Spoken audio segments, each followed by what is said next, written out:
Je dis souvent qu'un courtier immobilier, c'est sa propre PME, mais c'est également le chef d'orchestre de son image de marque. Bienvenue à la sphère immobilière.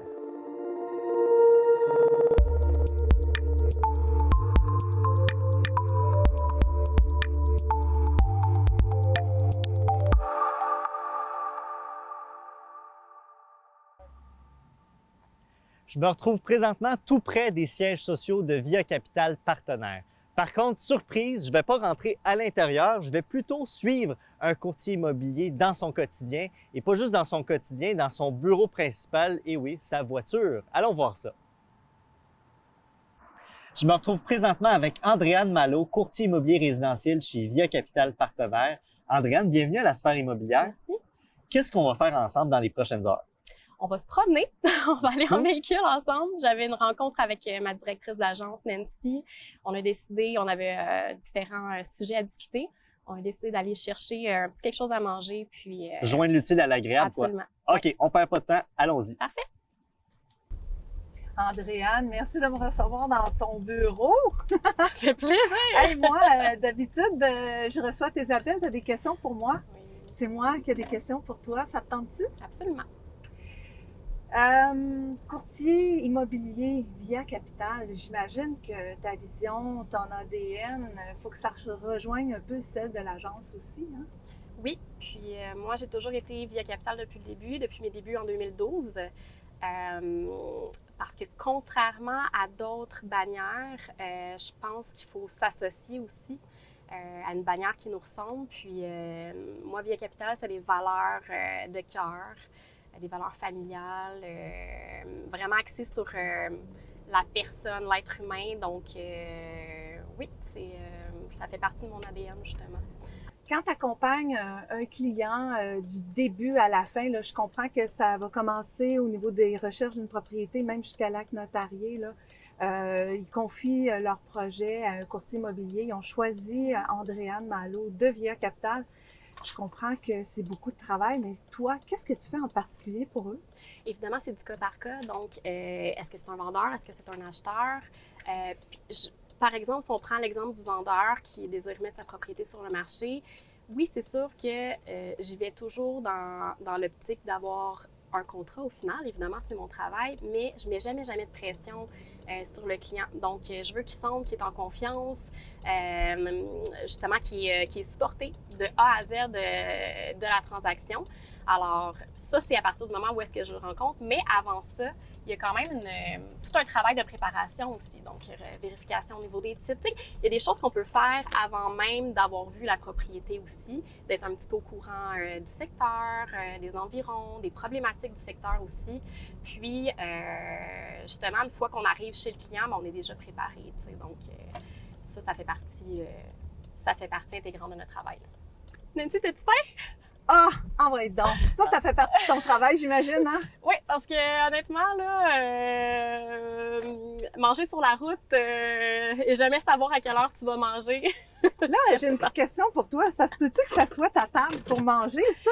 Oui, mais multifonction cette table-là. Table pour remplir des promesses d'achat sur le côté de la route quand il y a un client qui t'appelle et dit c'est là, faut que ça se passe.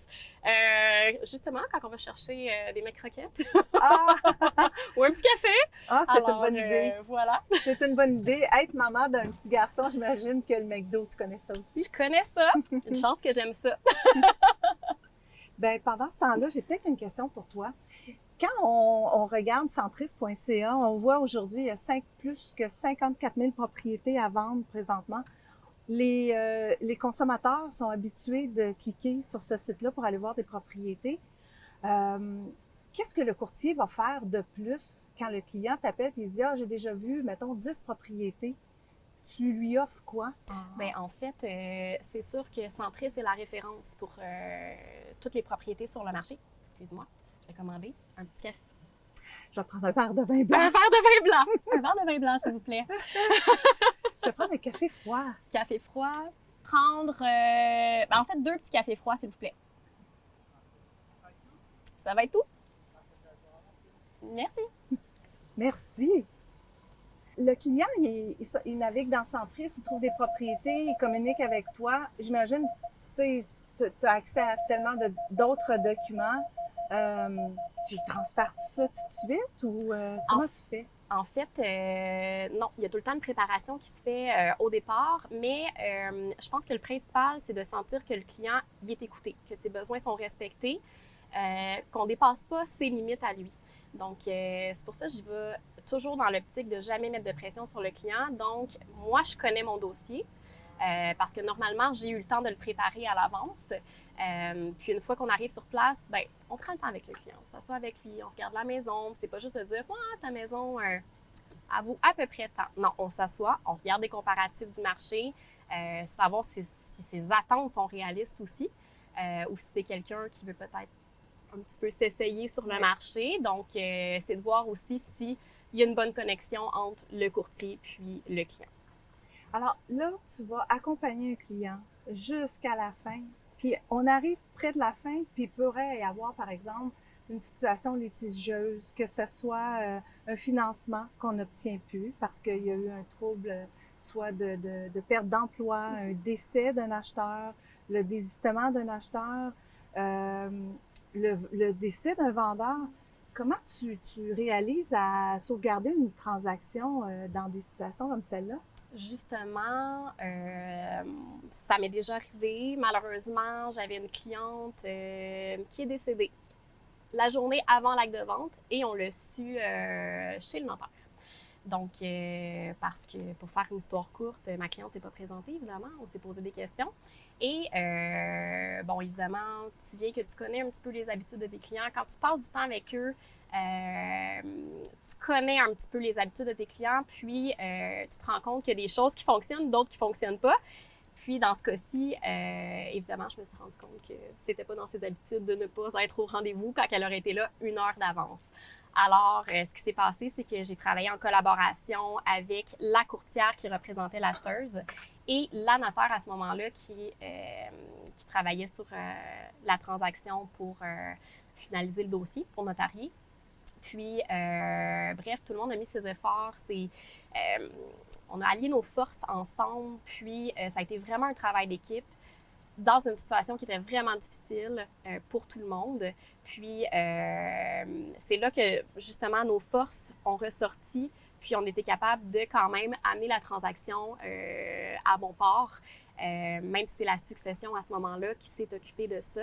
Mais le travail s'est fait en collaboration avec la famille, puis ils nous ont fait confiance, puis on est allé de l'avant. Donc, c'est des situations qui sont vraiment difficiles, qui sont pas faciles à gérer, autant pour les clients, parce qu'il faut comprendre que l'acheteuse, à quelque part là-dedans, elle se retrouvait à la rue. Là.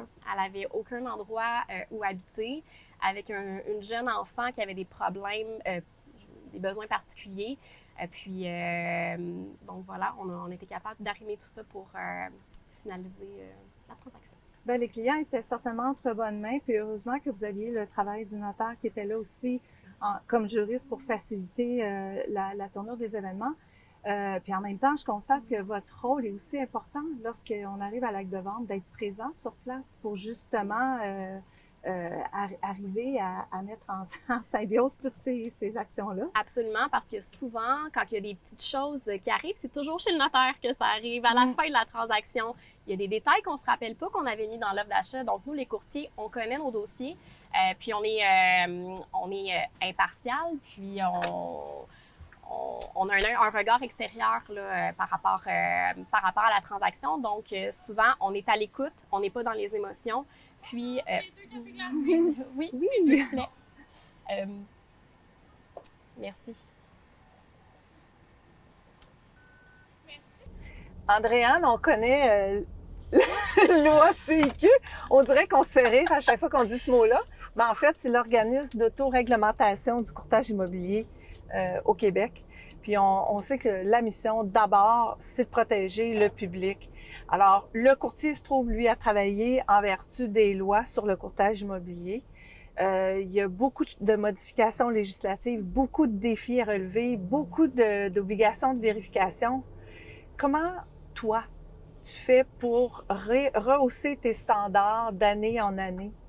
C'est sûr que ça peut faire peur parfois, puis ça ajoute une petite pression aussi de toujours être, pas dans la performance, mais de toujours être droite.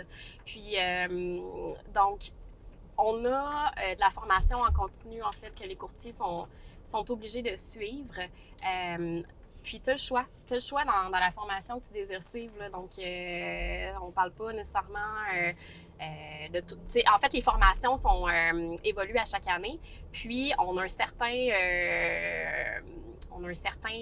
nombre de formations qu'on doit suivre pour être à jour. Un grand incontournable, je pense que pour assurer une certaine connaissance homogène dans une agence immobilière, ben c'est là où un dirigeant d'agence puis son personnel, là, directeur, directrice, va offrir aussi des formations à l'interne parce qu'on a d'énormes exigences de conformité.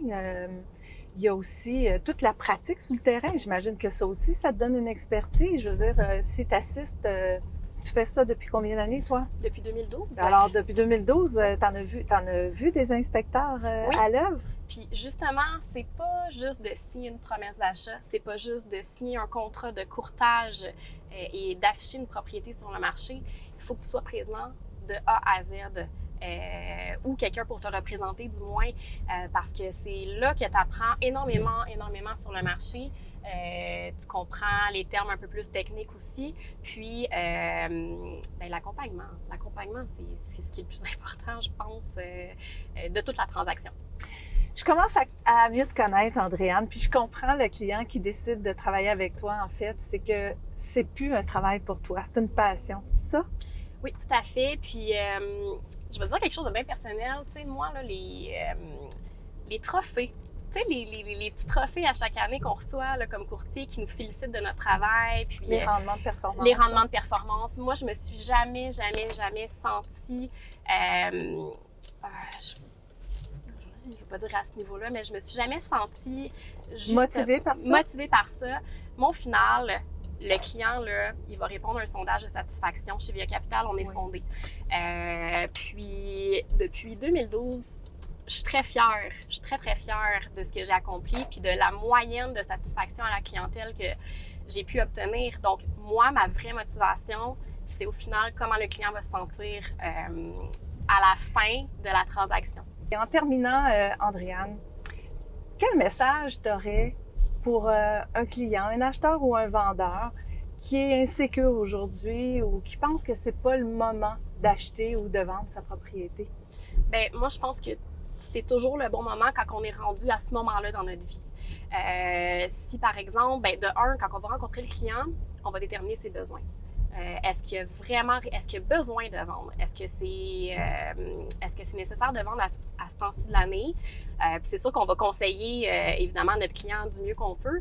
Mais moi, je dis tout le temps aux clients, faites confiance à la vie, que ce soit pour l'achat ou la vente de votre propriété, parce que vous allez vendre au bon moment, qui est le bon moment pour vous.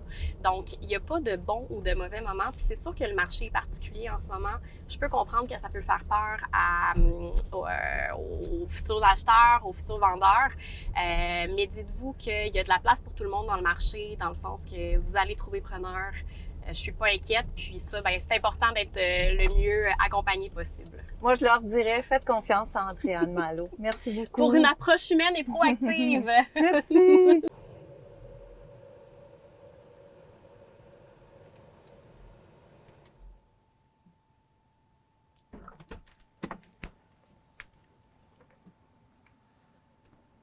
Wow!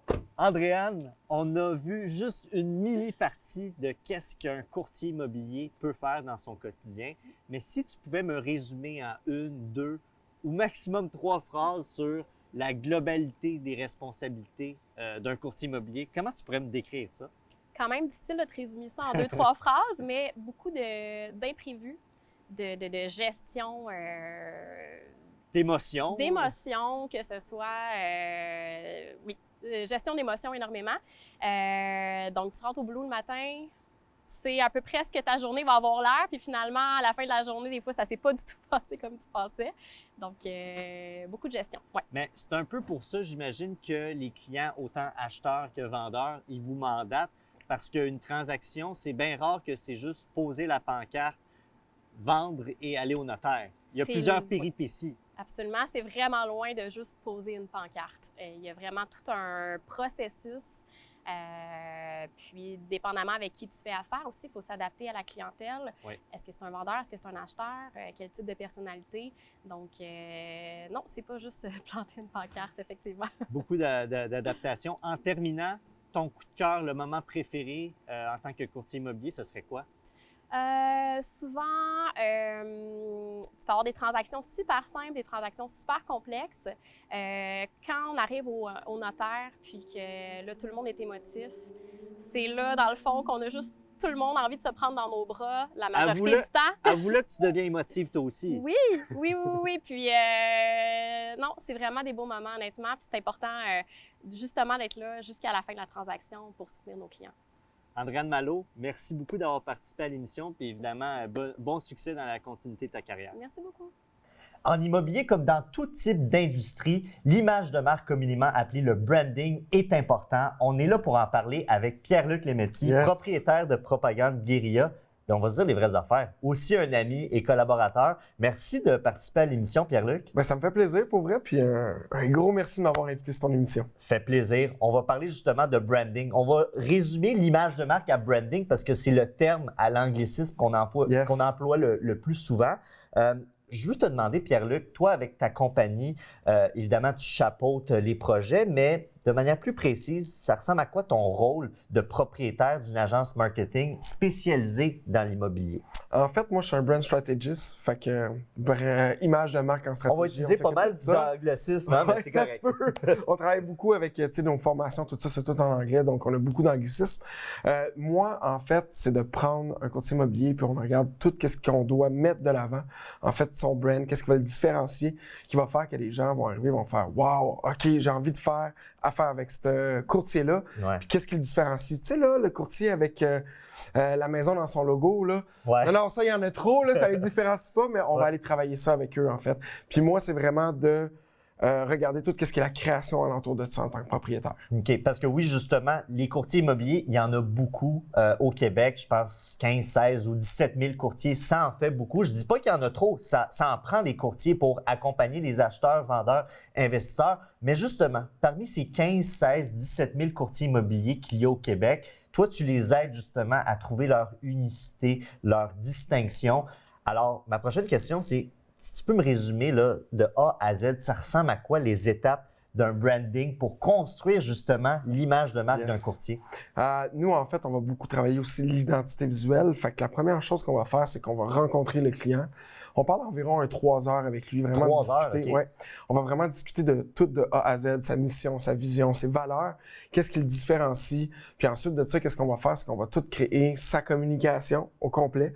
Donc, il va se retrouver sur son site web, sur ses réseaux sociaux, vraiment partout. Puis ensuite de ça, on va tout développer au niveau côté identité. Puis ensuite de ça, tout un petit coaching avec ça qui vient, qu'on va dire, OK, tu devrais te placer comme ça, faire ça. Puis comment vraiment, on va tout développer alentour, le logo, les couleurs, tout.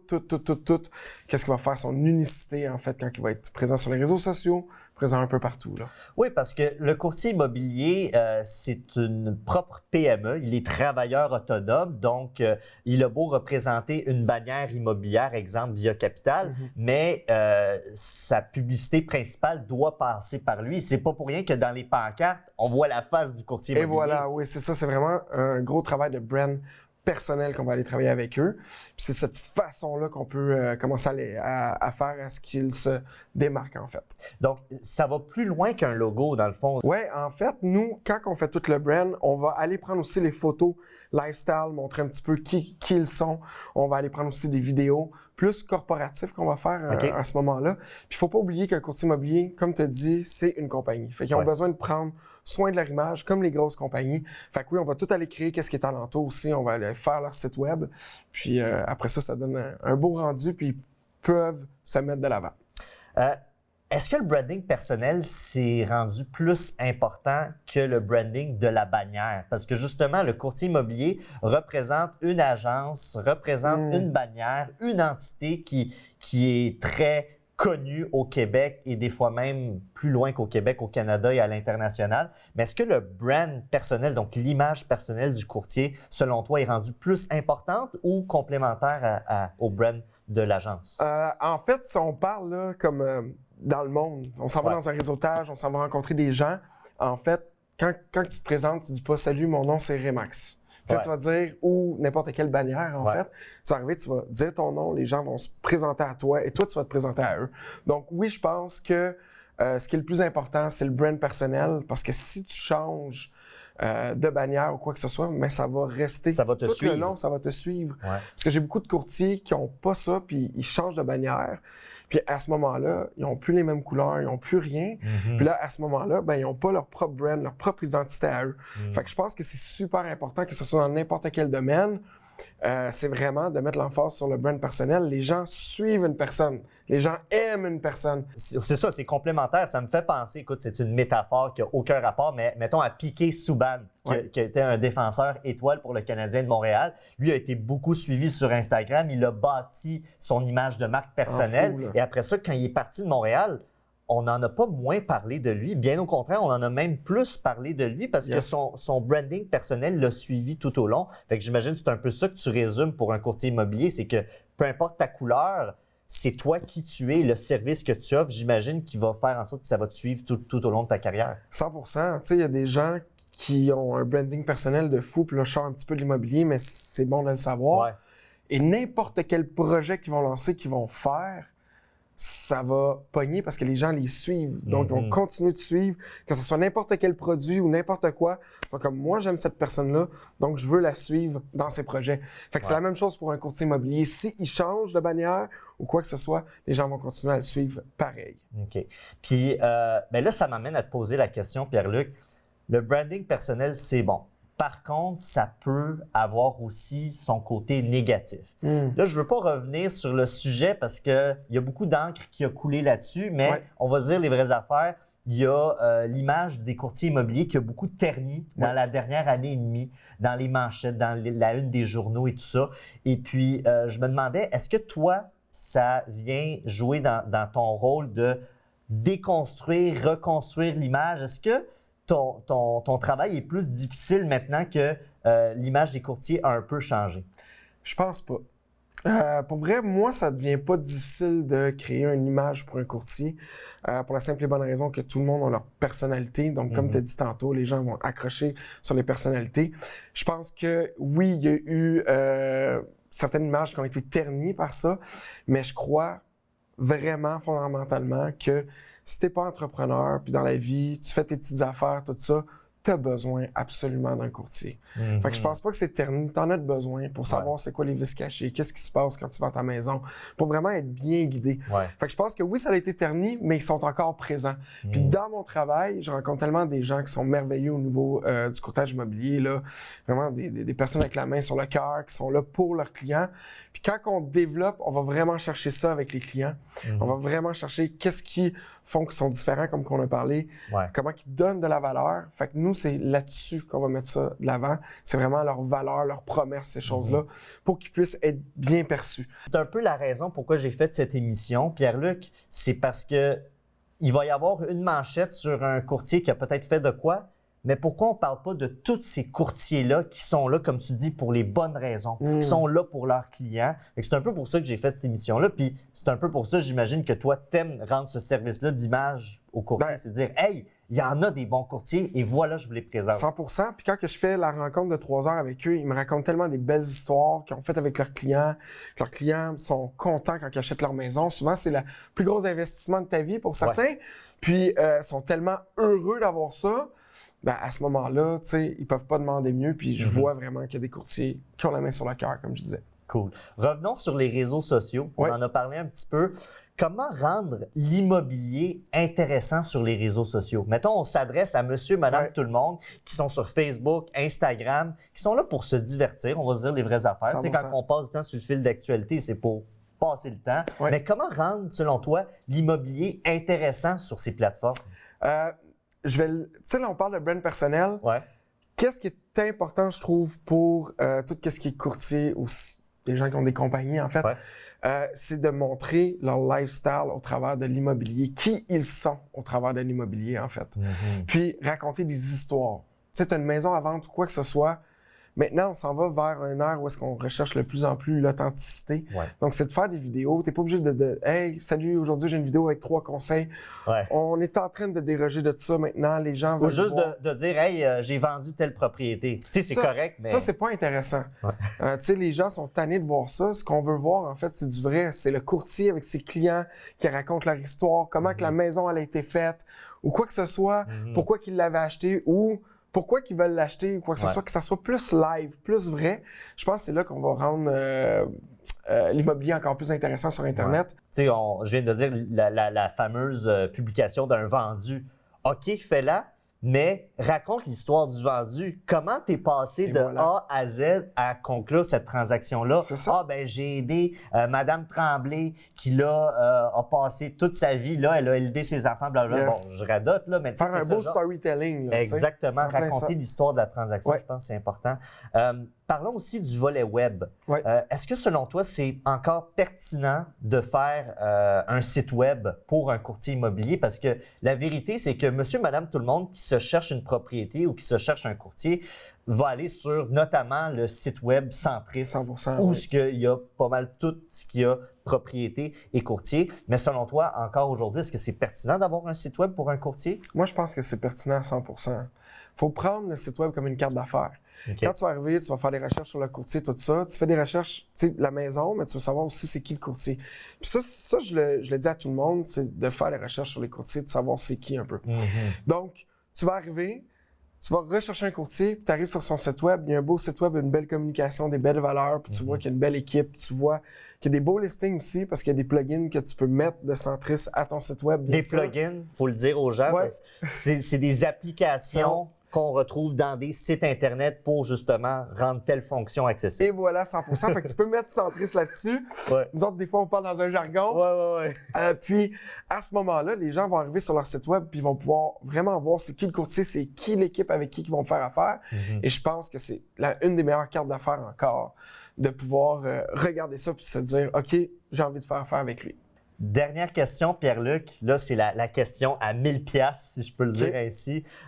Mettons, il y a un courtier immobilier qui nous écoute ou un entrepreneur du domaine immobilier ou connexe qui nous écoute et qui souhaite avoir une image de marque, un branding percutant. Si tu avais juste un seul conseil à lui donner à cette personne-là, ce serait quoi pour avoir une image de marque percutante? D'être authentique le plus possible. Quand tu es sur les réseaux, il faut que tu sois authentique. Les gens sont, avec les réseaux sociaux, on a tellement été comme un peu déconnectés. Là, on recherche l'authenticité au travers ça.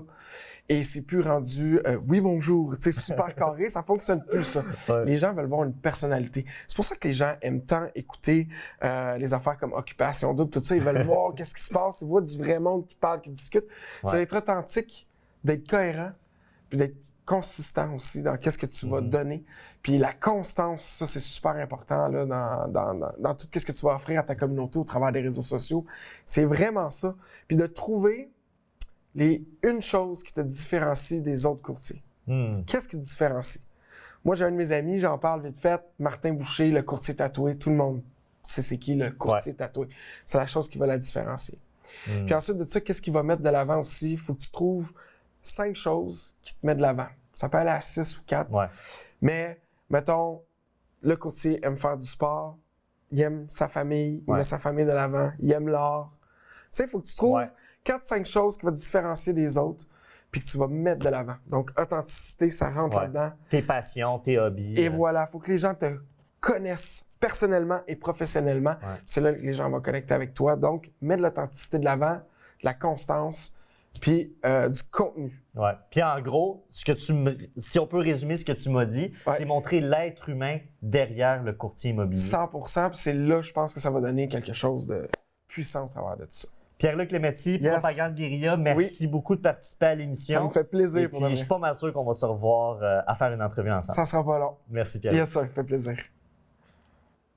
Merci beaucoup d'avoir été des nôtres lors de cette émission. N'oubliez pas que si vous voulez revoir cet épisode ou revoir les autres épisodes, vous pouvez toujours vous abonner à TV Laval sur notre page Facebook ou même notre chaîne YouTube. On se revoit très bientôt pour un autre épisode de La Sphère immobilière.